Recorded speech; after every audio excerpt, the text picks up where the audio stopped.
चलिएगा स्टूडेंट, ये basic accounting class की तीसरी वीडियो है और इस वीडियो के अंदर हम जानने की कोशिश करेंगे कि टाइप ऑफ अकाउंट कितने तरीके के होते हैं। टाइप ऑफ अकाउंट तो पहली और दूसरी वीडियो का अगर मैं आपको थोड़ा सा रिवीजन करा देता हूँ। पहली वीडियो में हमने क्या सीखा था, ठीक है। पहली वीडियो में हमने जानने की कोशिश करी थी कि बिजनेस के अंदर जो लेन देन होते हैं वो सिंगल एंट्री सिस्टम के द्वारा रिकॉर्ड किए जाते हैं या फिर डबल एंट्री सिस्टम के द्वारा रिकॉर्ड किए जाते हैं। सिंगल एंट्री सिस्टम के अंदर जो है कोई भी बंदा अपना रिकॉर्ड रख सकता है, इसमें किसी भी नॉलेज की, अकाउंटिंग नॉलेज की आवश्यकता नहीं है। लेकिन डबल एंट्री सिस्टम के अंदर हमें अकाउंटिंग नॉलेज का होना बहुत ही ज़रूरी है और इसके द्वारा ही हम अपने बिजनेस को अच्छी तरह से रन कर सकते हैं, अच्छी तरह से रन कर सकते हैं डबल एंट्री के द्वारा। तो डबल एंट्री सिस्टम और सिंगल एंट्री सिस्टम क्या होता है ये मैंने आपको फर्स्ट क्लास में बता दिया था, ठीक है। और डबल एंट्री सिस्टम पर हमें अपने काम को आगे बढ़ाना है और डबल एंट्री सिस्टम के अंतर्गत हमने देखा था कि किस तरीके से काम होता है अकाउंटिंग प्रोसेस में। मैंने आपको एक पूरा का पूरा ABCD अकाउंटिंग की बताने की कोशिश करी थी इस चार्ट के द्वारा। मैं आपको दोबारा बता रहा हूँ कि अकाउंटिंग प्रोसेस के अंदर एक होती है सिंगल एंट्री सिस्टम, एक होता है डबल एंट्री सिस्टम। हम डबल एंट्री सिस्टम को फॉलो करते हैं। डबल एंट्री सिस्टम में सबसे पहले स्टेप जो होता है हमारा जर्नल एंट्री, ये मैंने आपको सिखाने की कोशिश करी थी सेकेंड क्लास के अंदर। जर्नल एंट्री तो पहले हम जर्नल एंट्री पर स्टेप 1 पर काम करेंगे, उसके बाद हम लेजर पोस्टिंग करना सीखेंगे, उसके बाद बैलेंसिंग करना सीखेंगे, उसके बाद 4th स्टेप ट्रायल बैलेंस होगा, ट्रायल बैलेंस कैसा बनता है ये सीखेंगे और 5वां स्टेप हमारा फाइनल अकाउंट होगा। जैसे ही आप ये अकाउंटिंग प्रोसेस के 5 स्टेप कंप्लीट कर लेते हो तो ये समझिएगा आपने A से Z तक का अकाउंटिंग नॉलेज ले ली है। यानी इसके बाद आप कहीं पे भी अकाउंटिंग की जॉब वगैरह आराम से कर सकते हो, आपको अकाउंटिंग नॉलेज अच्छी खासी हो जाएगी। तो हम इस वीडियो में यही जानने की कोशिश करेंगे और हम बेसिक से स्टार्ट कर रहे हैं ताकि कोई भी नॉन कॉमर्स वाला या आर्ट वाला या फिर साइंस वाला जिसे अकाउंटिंग नॉलेज बिल्कुल भी नहीं है तो उसके लिए वीडियो बहुत ही फ़ायदेमंद होने वाली है। तो चलिएगा दोस्तों, आज तीसरी मेरी अगर जिस भाई ने या फिर किसी भी स्टूडेंट ने अभी तक फर्स्ट और सेकंड वीडियो नहीं देखी है तो वो डिस्क्रिप्शन में लिंक दे रखा है, आप देख सकते हैं। और बाकी मैंने प्लेलिस्ट भी बना दी है बेसिक अकाउंटिंग क्लास की, आप प्लेलिस्ट पर जाकर मेरे वीडियो के यूट्यूब चैनल के वहाँ पर जाकर सर्च कर सकते हैं, आपको क्रम वाइज आपको वीडियो लगी हुई मिल जाएगी। तो इस वीडियो में हम 3rd क्लास पर आ गए हैं और यहाँ पर हम टाइप ऑफ अकाउंट के बारे में बात कर रहे हैं, ठीक है। टाइप ऑफ अकाउंट के बारे में बात कर रहे हैं और ये जो है टाइप ऑफ अकाउंट कैसे होते हैं, क्या होते हैं, हम इस वीडियो में जानने की कोशिश करेंगे।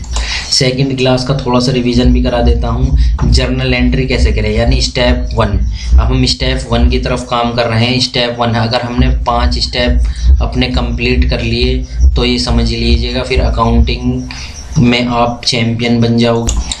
तो स्टेप 1 में मैंने आपको बताया था कि भाई स्टेप 1 में जर्नल एंट्री कैसे करते हैं। स्टेप 1 में हमने बात करी थी जर्नल एंट्री की, ये मैंने सेकंड वीडियो में आपको बता दिया है, ठीक है। फिर भी मैं आपको एक बार रिवीजन करा रहा हूँ, ठीक है। आने वाली चीज़ और खर्चे को हम डेबिट करते हैं और जाने वाली चीज़ और फ़ायदे को हम क्रेडिट करते हैं, ठीक है। मैंने एग्जाम्पल लिए थे, आप उस वीडियो में जाकर देख लीजिएगा, ठीक है। ये मैंने एक बिल्कुल नॉर्मल तरीके से जर्नल एंट्री करने का वो बताया है, इसमें आपको कोई भी रूल याद करने की ज़रूरत नहीं है। हालांकि रूल बताए जाते हैं क्लास में इस तरीके से, गोल्डन रूल्स ऑफ अकाउंटिंग के पर्सनल अकाउंट के लिए हमें क्या डेबिट करना है, क्या क्रेडिट करना है, रियल अकाउंट के लिए क्या डेबिट करना है, क्या क्रेडिट करना है, फॉर नॉमिनल अकाउंट के लिए क्या डेबिट करना है, क्या क्रेडिट करना है। इस रूल के अकॉर्डिंग हम जो है एंट्री बनाते हैं। लेकिन मैंने कुछ आसान तरीके से आपको बताया है कि आपको कोई रूल याद करने की ज़रूरत नहीं है, आपको खाली इन 2 स्टेप पर काम करना है, आपको आसानी से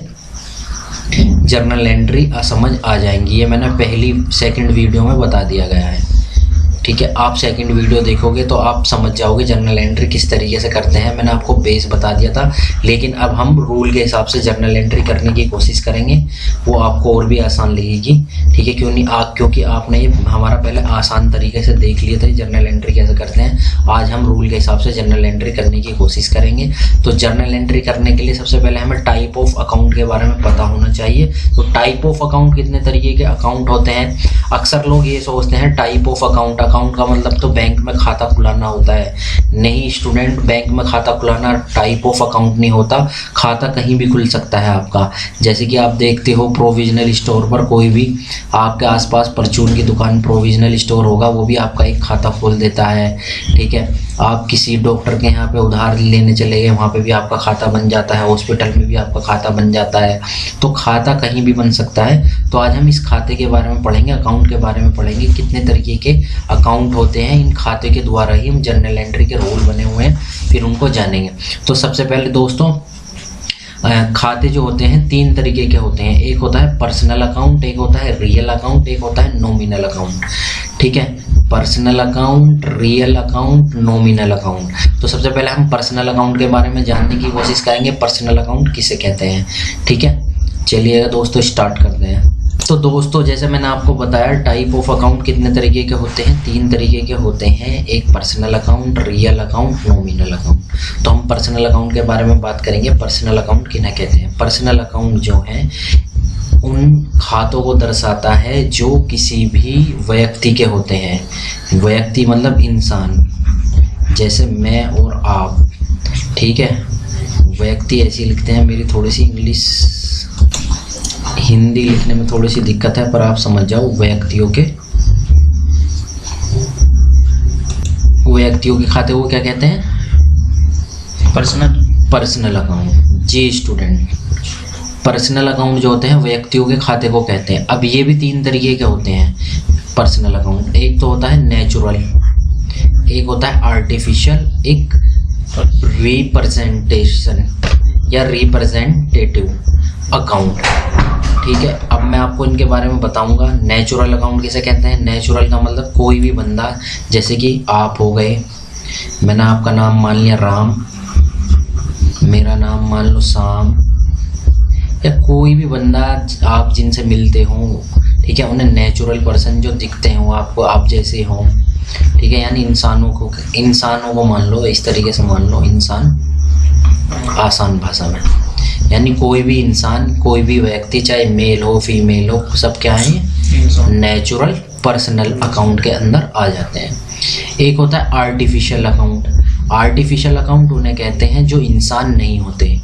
जैसे कि हमारा हो गया कंपनी। अब कंपनी क्या है? एक आर्टिफिशियल है, हमारे द्वारा बनाई गई है।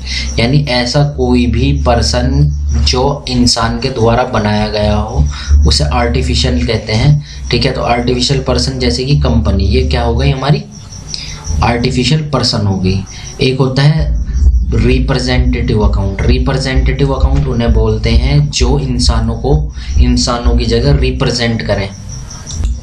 ठीक है जी। नेचुरल पर्सन अकाउंट यानी नेचुरल पर्सन खाता किसे कहते हैं? जैसे राम का, श्याम का, घनश्याम का, राहुल का, सावेज का, जितने भी बंदे तुम्हारे आसपास बैठे हों, जो भी तुम्हें दिख रहा हो, ठीक है, वो होता है natural person account. Artificial account उन्हें कहते हैं जो व्यक्तियों के द्वारा ही बनाए जाते हैं। जैसे कि कंपनी बनाई जाती है, आर्टिफिशियल अकाउंट में अंदर आ गई हैं, या फिर किसी ने ABC लिमिटेड बना दिया, या फिर कोई भी LLP बना दी। यानी इस तरीके के अकाउंट को हम कहते हैं आर्टिफिशियल अकाउंट। या कोई भी प्राइवेट कंपनी हो गई, या मतलब कुछ भी इस तरीके का हो गया हमारा जो इंसान के द्वारा बनाया गया हो। ठीक है, अकाउंटिंग फील्ड के अंदर सोचना है मैं खाली, आपको और किस फील्ड में नहीं सोचना। तो हाँ, अकाउंट वाले क्या करते हैं? कंपनी बना के ही काम करते हैं, तो उन्हें आर्टिफिशियल पर्सन कहा जाता है। ठीक है, अब आ गया हमारा रिप्रेजेंटेटिव। रिप्रेजेंटेटिव जो मतलब इंसानों के अकाउंट को रिप्रेजेंट करते हैं। इंसान तो नहीं होते, पर इंसानों के चीज़ों को रिप्रेजेंट करते हैं। फॉर एग्जाम्पल, मुझे किसी की सैलरी देनी थी, मैंने सैलरी नहीं दी, तो ये जो है सैलरी, आउटस्टैंडिंग सैलरी। ठीक है। अब सैलरी किसे दी जाती है, इंसान को ही दी जाती है, ठीक है, और उसकी सैलरी मैंने नहीं दी तो ये खर्चा हो गया, तो ये क्या माना जाएगा, रिप्रेजेंटेटिव अकाउंट। कौन सा, पर्सनल रिप्रेजेंटेटिव अकाउंट, यानी ये भी एक व्यक्ति का ही अकाउंट माना जाएगा।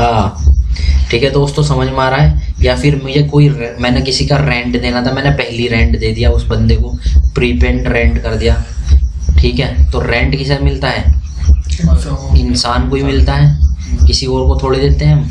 तो ठीक है, जो इंसान को रिप्रेजेंट कर दें, इंसान को रिप्रेजेंट करते हैं उसे क्या कहते हैं, रिप्रेजेंटेटिव अकाउंट। तो मैंने आपको बताया पर्सनल अकाउंट किन्हें कहते हैं, साल पहले तो ये ध्यान में रखो, पर्सनल अकाउंट उन्हें कहते हैं जो व्यक्तियों के अकाउंट होते हैं। और व्यक्ति भी 3 तरीके के हो सकते हैं, जैसे कि natural, artificial, representative. Natural person उसे कहते हैं जैसे कि हम तुम, आर्टिफिशियल जो हमारे द्वारा बनाया जाता है, ठीक है, और रिप्रेजेंटेटिव जो हमें रिप्रेजेंट करते हैं, ठीक है। हालांकि ना जब आप जर्नल एंट्री करोगे तो आपकी समझ में आ जाएगा। अब इसका जर्नल एंट्री का, पर्सनल अकाउंट का रूल देख लेते हैं। रूल क्या होता है, ठीक है, गोल्डन रूल है अकाउंटिंग के, ठीक है। जर्नल एंट्री का रूल क्या है पर्सनल अकाउंट के लिए, कि कोई भी व्यक्ति को कुछ भी चीज़ मिल रही है उसे तो क्या करेंगे, डेबिट। अगर कोई उसके पास से चीज़ जा रही है तो उसे कर देंगे क्रेडिट। यानी सिंपल रूल है कि मैं हूँ राम, मैं हूँ, अपने आप को राम मान लेता हूँ, ठीक है जी। अब राम, मैंने एक एंट्री बना दी, इसके लिए मैं एक एंट्री बना देता हूँ, ठीक है, समझाने के लिए। तो दोस्तों चलिएगा एंट्री कर लेते हैं, एक एंट्री, ठीक है जी। गोल्डन रूल क्या कहता है पर्सनल अकाउंट के लिए, यानी व्यक्तियों के लिए क्या करना है, हमें एक एग्जाम्पल के थ्रू समझते हैं। ये समझो, राम ने 10,000 रुपये का माल खरीदा। अब राम है तो मैंने आपको बताया था जनरल एंट्री में क्या करना है, हमें सोचना है। क्या सोचना है, हमें केवल 2 चीज़ सोचना है कि भैया हमारे पास क्या आया और क्या हमारे पास गया। तो अब इस एंट्री में खुद ही सोचो, राम ने 10,000 रुपये का माल खरीदा। तो राम जब माल खरीद के लाएगा तो उसके पास क्या आएगा, उसके पास माल आएगा और उसके यहाँ से क्या जाएगा, पैसे जाएंगे, उसके यहाँ से पैसे चले जाएंगे। तो सिंपल जर्नल एंट्री हो जाएगी, क्या आया क्या गया। अब देखो मैंने आपको बताया था पर्सनल अकाउंट के लिए, आपने रूल देखो क्या है। पर्सनल अकाउंट के लिए रूल ये है कि आने वाली, रिसीव होने वाली चीज़ को क्या करेंगे, डेबिट, और जाने वाली चीज़ को क्या करेंगे, क्रेडिट। यानी debit the receiver, credit the giver. यानी जो चीज़ आ रहा है, रिसीव हो रहा है, उसे डेबिट, जो जा रहा है उसे करेंगे गिवर, यानी क्रेडिट को करेंगे, जाने वाली चीज़ को गिवर, क्रेडिट, ठीक है। तो हमें क्या करना है, बस खाली हमें ये देखना है कि क्या डेबिट हो रहा है या क्या क्रेडिट। अब हमें सिंपली ये देखना है, राम ने 10,000 रुपये का माल खरीदा, तो राम के पास माल आया, आने वाली चीज़ को क्या करेंगे, क्रेडिट। आने वाली चीज़ को क्या करेंगे, डेबिट, और जाने वाली चीज़ को क्या करेंगे, क्रेडिट। तो रूल क्या था पर्सनल के लिए, हमने अभी बताया कि डेबिट क्या करेंगे, रिसीवर को, जो हमें रिसीव होया, क्रेडिट कार्ड, और गिवर को क्या, क्रेडिट। हमने किसी बंदे को क्या दिया, हमने दिए पैसे और माल आया हमारे पास। ठीक है भैया, हमने क्या बताया आपको, हमने केवल पर्सनल अकाउंट में आपको ये बताया है कि भैया आने वाली चीज़ को डेबिट और जाने वाली चीज़ को क्रेडिट, पर्सनल अकाउंट के लिए, ठीक है। तो अब इसकी सिंपली जर्नल एंट्री क्या होगी, ठीक है। आप सिंपली क्या रहोगे कि भैया हमारे पास गुड्स आया है, गुड्स अकाउंट डेबिट, और हमारे पास से क्या चला गया है, कैश चला गया है। 2 का मतलब क्या होता है, क्रेडिट होता है। तो हम यहाँ 10,000 रुपये क्या लिख देंगे, डेबिट में, और 10,000 रुपये क्रेडिट में, ठीक है। एक क्वेश्चन और अभी आपको बता दूं, देखो हमने क्या चीज़ करा, यहाँ पे हमने बंदे ने क्या करके लगाया है, परचेज करके लेके आया है, माल खरीद के लाया है। खरीदने को क्या बोलते हैं, परचेज, ठीक है, खरीदने को बोलते हैं परचेज, ठीक है। ये बंदा राम जो है इसके अंदर खरीद के क्या लाया है, माल, ठीक है, ठीक है। हमने करा कि क्या आया क्या गया, हमारे पास माल आया, पैसे चले गए, ये तो हमारी जनरल एंट्री बन गई, ठीक है। हम क्या करेंगे, हम यहाँ पे अकाउंटिंग इसके अंदर, ये एंट्री के अंदर जहाँ पर गुड्स होता है, जो हमने गुड्स खरीदा तो हम गुड्स की जगह वहाँ पे परचेज लिख देते हैं। तो ये वाली चीज़ मैंने आज आपको बता दी। फर्स्ट वीडियो में इस वजह से नहीं बताई थी कि आपको कॉन्सेप्ट पहले समझ में आ जाए। गुड्स की जगह अगर जो खरीदा तो परचेज, अगर जो गुड्स गया तो हमने सेल करा तो वहाँ पे क्या हो जाएगा, सेल्स। ठीक है, वो भी जनरल एंट्री हम अभी बता देता हूँ आपको। चलिएगा दोस्तों, एक सेल की भी एंट्री बता देते हैं। राम ने 10,000 रुपये का नगद माल बेचा। अब ठीक है, अब इसमें पहले मैंने बताया जनरल एंट्री करते हुए आपको क्या करना है, दो चीज सोचनी, क्या आया और क्या गया। तो हमारे पास आया क्या है, गया क्या है हमारे यहाँ से। ठीक है, अब हमारे यहाँ से क्या, हमारे पास पैसे आए होंगे यानी कैश आया होगा। ठीक है, और हमारे यहाँ से गया क्या है, हमारे यहाँ से गुड्स गया है। ठीक है, अब पहले तो सबसे पहले से सिंपल मैनर में इसकी जनरल एंट्री करेंगे। हमने क्या, हमारे पास जनरल एंट्री की बात करूं तो तुम कहोगे कैश आया है, कैश अकाउंट डेबिट टू, और हमारे यहाँ से माल चला गया है। ठीक है, तो हम कर देंगे, ठीक है, 10,000 रुपये का कैश हमारे पास आ गया और 10,000 रुपये का माल चला गया। ठीक है, जनरल एंट्री क्या होगी, आने वाली चीज डेबिट और जाने वाली चीज क्रेडिट। तो हमें बस खाली यही देखना था, डेबिट क्या है, क्रेडिट क्या है। ठीक है, बट एक चीज और ध्यान रखना, अब यहाँ पे माल हमारा 10,000 रुपये का नगद माल नगद माल नहीं लिखा मैंने, बेचा। और जहाँ पे माल बेचने की बात आ रही है, ठीक है, बेचने को क्या बोलते हैं, सेल्स बोलते हैं। तो हम क्या कर देंगे, यहाँ पर गुड्स की जगह सेल्स लिख देंगे। अगर जो माल सेल हुआ तो गुड्स की जगह क्या लिख देंगे, सेल्स। अगर जो परचेज हुआ तो गुड्स की जगह क्या लिख देंगे, परचेज, जैसे कि मैंने इस एंट्री में आपको बताया है। ठीक है, तो आपको पता लग गई कि एंट्री क्या होगी, purchase account debit to cash इसकी, और इसकी क्या हो जाएगी, cash account debit to sales. ठीक है, आप गुड्स भी लिख सकते हैं, सेल्स भी, बट ज़्यादा जो चलन में है वो सेल परचेज चलता है गुड्स की जगह। ठीक है, बस आपको ये ध्यान रखना है, ठीक है, कि हमें जो है बेचना की जगह अगर जो आया तो गुड्स की जगह सेल्स लिख देंगे, खरीदने की जगह गुड्स की जगह परचेज लिख देंगे। या मैंने बिल्कुल आसान तरीके से आपको बता दिया है। तो दोस्तों देखिएगा, अब हम दोबारा से मैं आपको बता दूं, टाइप ऑफ अकाउंट की बात चल रही है। टाइप ऑफ अकाउंट में मैंने देखा पर्सनल अकाउंट किसे कहते हैं। तो पर्सनल अकाउंट 3 तरीके के होते हैं, एक नेचुरल अकाउंट, एक आर्टिफिशियल अकाउंट, एक रिप्रेजेंटेटिव। सबसे पहले तो यह है पर्सनल का मतलब यही हो गया भाई व्यक्तियों का अकाउंट, कोई भी इंसान, उसका अकाउंट को हम क्या कहते हैं, पर्सनल अकाउंट। गुड, ठीक है जी। तो हमने इसके बारे में जानने का एक फिर अकाउंटिंग रूल देखा, गोल्डन रूल ऑफ अकाउंटिंग के, भाई जनरल एंट्री करने के लिए इसका क्या रूल है। तो पर्सनल अकाउंट के लिए कोई भी बंदे को यहाँ पे आप खड़ा कर लीजिएगा, कोई भी बंदा कि अगर उसके पास कुछ चीज़ आती है, उसके पास कुछ आता है तो हम कर देंगे डेबिट। अगर उस बंदे के पास से कुछ चीज़ जाता है तो हम क्या कर देंगे, क्रेडिट। कुछ आ रहा, देखो एरो इधर हो रहा ना, आने वाली चीज को डेबिट और जाने वाली चीज को क्रेडिट। ये बस एक इंग्लिश में लिखा हुआ है, debit the receiver, credit the giver. इसका मतलब ये है आने वाली चीज डेबिट और जाने वाली चीज क्रेडिट। ठीक है, तो दोस्तों मैंने इसकी जनरल एंट्री भी आपको बता दी है। तो नेक्स्ट वीडियो में हम जानने की कोशिश करेंगे रियल अकाउंट क्या होता है, उसके बाद हम जानने की कोशिश करेंगे नॉमिनल अकाउंट क्या होता है और इनके रूल क्या हैं और इनके द्वारा जनरल एंट्री कैसे बनाई जाती है। तो आज मैंने पर्सनल अकाउंट को कंप्लीट कर दिया। तो वीडियो देखने के लिए बहुत बहुत शुक्रिया, थैंक यू। आप हमारे चैनल को सब्सक्राइब कीजिएगा, बेल आइकन को दबाइएगा ताकि आने वाली वीडियो आपको जल्द से जल्द मिल सके। वो कमेंट कीजिएगा, अगर आपके कोई डाउट हो तो मैं आपके कमेंट के थ्रू आपके सारे डाउट क्लियर कर दूंगा, आपको रिप्लाई जल्द से जल्द दे दूंगा। तो thank you for watching this video.